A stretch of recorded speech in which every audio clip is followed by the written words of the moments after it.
Siera salātiņa, majonēzi. Es vienu apēdīšu. Jūs piekrītat vispār, ja ģimene piekrīt? Nu, ieradies bērnības dāčā, kā saka.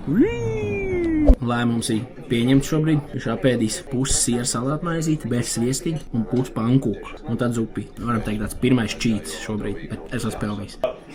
Pieņēma lēmumu par veselu maizīti. Pankūkam būs pusī. Diezgan ātri tika pieņemts lēmums par veselu pankūku. Esam apakaļ angurītē. Nav nejausmas, kā es šodien uzskriešu pa trepēm. Tā sajūta, ka man 5 kg maizi pie katras kājas piesiet. Aizjoks tagad pie senčiem. Rīt atslodzes diena garantija.